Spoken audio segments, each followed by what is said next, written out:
naye ng'okimanyi waliwo abantu abajja before the Kibiitu ne bajja ennaku zomwezi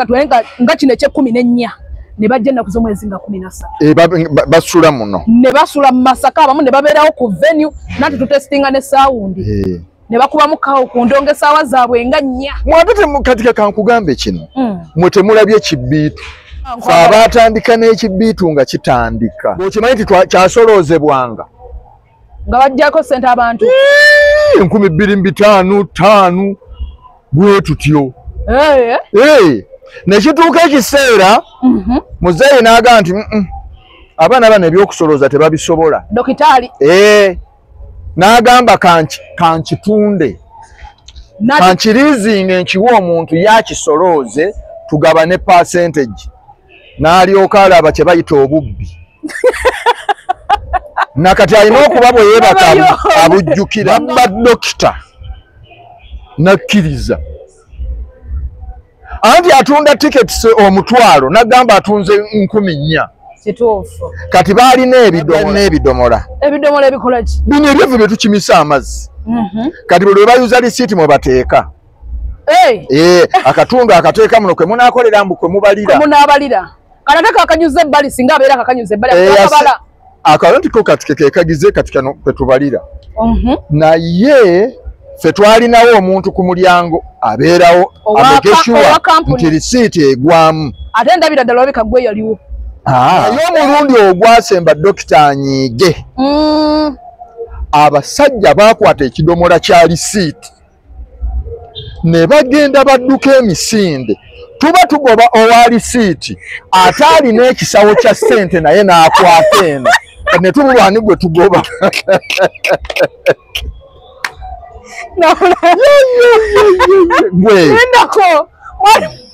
tugoba owa lisiiti olwokuba n'accountability yakkirira bati ku prisons ate yali owa ssente n'akwata eno kati awo ne tubeera mu buzibu bwereere okuwuzika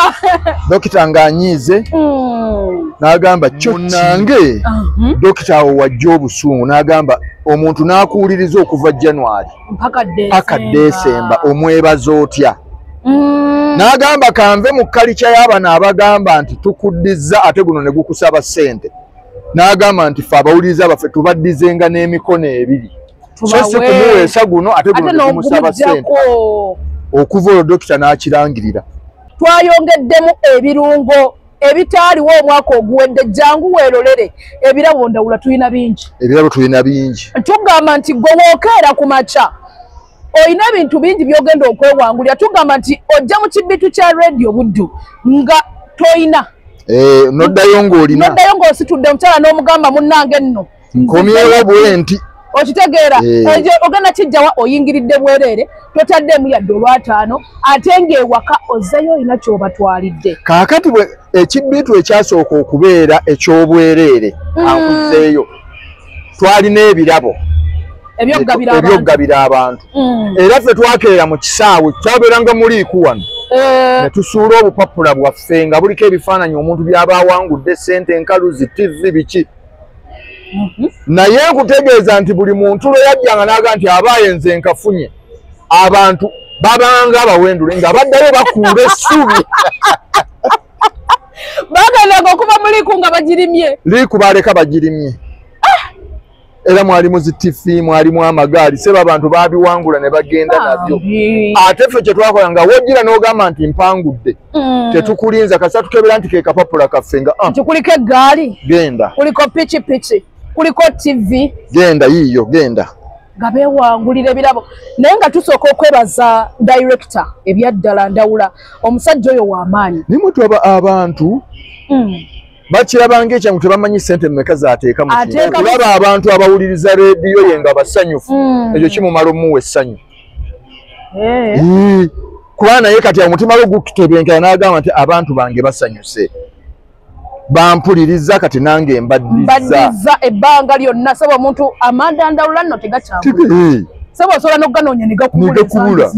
naye abantu banoonya amanda eyo mu byalo Rakai nosanga nalyanikako kasana nelituuka okubanga lyanise kasana terikyakola nalikoonakona bwati nalinyiganyija nosanga lyamagondogondo naye nga wonna afuba kulaba nga lyogera awulirize redio naye nga twongera obayita banaye ennaku z'omwezi nga 14 azin ennaku z'omwezi nga 14 omwezi ogwe12 tugenda kubeera mu Laston Gardens wali ekijja bwebi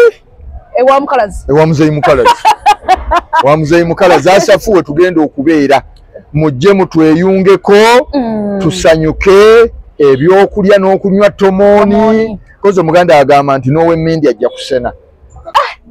gye nava ebintu ebyo byabwerere nedda era kyovulaba nti Buddu yanjawulo mu zi radio ye radio yokka e Uganda wano ekola ekivvulu ng'eddiza abawuliriza baayo nga kyabwereere eri egi emu yokka ate nereeta abayimbi ab'amaanyi ati bataddemu yadde olwata ne raze nasooka kiraba wano eno nanne neewuunya nnyo ne ngamba bakikola batya tebaagala kasente